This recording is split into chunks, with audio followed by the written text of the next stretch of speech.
పెళ్ళైనా పండగైనా వేడుక ఏదైనా పట్టుచీరల ప్రత్యేక వేదిక వారాహి సిల్క్స్.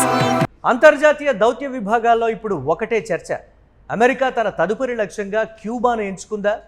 దశాబ్దాలుగా పొరుగునే ఉంటూ సవాలు విసురుతున్న ఈ కమ్యూనిస్టు దేశంపై డొనాల్డ్ ట్రంప్ తన పట్టు బిగించబోతున్నారా అంటే తాజా పరిణామాలు అవుననే సమాధానం ఇస్తున్నాయి. అధికారికంగా వైట్ హౌస్ నుండి ఎలాంటి ప్రకటన రాకపోయినప్పటికీ అంతర్జాతీయ మీడియా వర్గాలు వెల్లడిస్తున్న సమాచారం చూస్తుంటే కరేబియన్ తీరంలో ఏదో ముప్పు పొంచి ఉందన్న సంకేతాలు స్పష్టమవుతున్నాయి.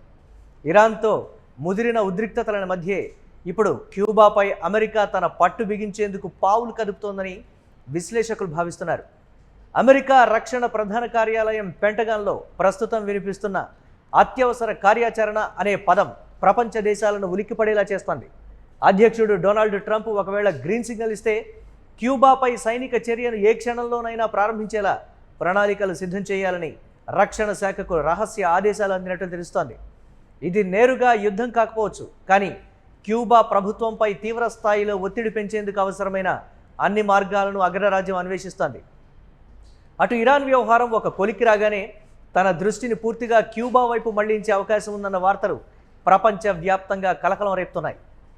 క్యూబా ఒక విఫల దేశం అంటూ ట్రంప్ ఇటీవల చేసిన వ్యాఖ్యలు కేవలం రాజకీయ విమర్శలే కావు, అవి రాబోయే చర్యలకు పునాదులని నిపుణులు హెచ్చరిస్తున్నారు.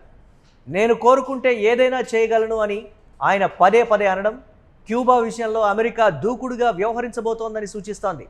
అయితే అమెరికా ఈసారి కేవలం ఆయుధాలతోనే కాకుండా చమురు యుద్ధంతో క్యూబాను దెబ్బతీయాలని చూస్తోంది. ప్రస్తుతం క్యూబా ఎదుర్కొంటున్న తీవ్రమైన ఇంధన సంక్షోభం, దేశవ్యాప్త పవర్ కట్స్ను వాషింగ్టన్ తన ప్రయోజనాలకు అనుగుణంగా మార్చుకుంటోంది. గత ఫిబ్రవరి నుంచి క్యూబాకు వెళ్లే చమురు నౌకలను అడ్డుకోవడం, సాయం చేసే దేశాలపై భారీగా టారిఫ్లు విధిస్తామని బెదిరించడం వంటి చర్యలు ఆ దేశాన్ని ఆర్థికంగా ఉక్కిరిబిక్కిరి చేస్తున్నాయి.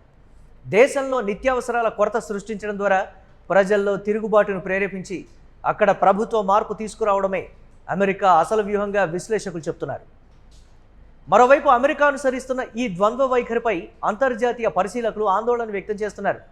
ఒకవైపు దౌత్య చర్చలకు తలుపులు తెరిచి ఉంచుతూనే మరోవైపు పెంటగాన్ను యుద్ధ సన్నద్ధతకు ఆదేశించడం వెనుక ఉన్న మర్మం ఏంటన్నది మిస్టరీగా మారింది.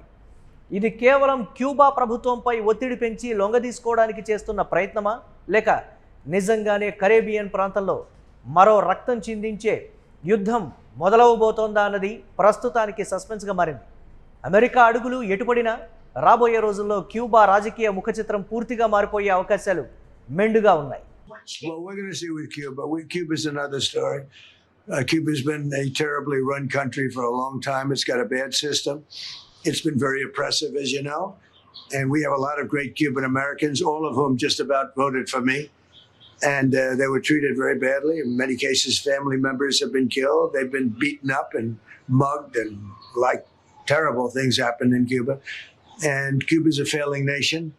And we're going to do this. And we may stop by Cuba after we're finished with this. But Cuba is a nation that was just been horribly run for many years by Castro.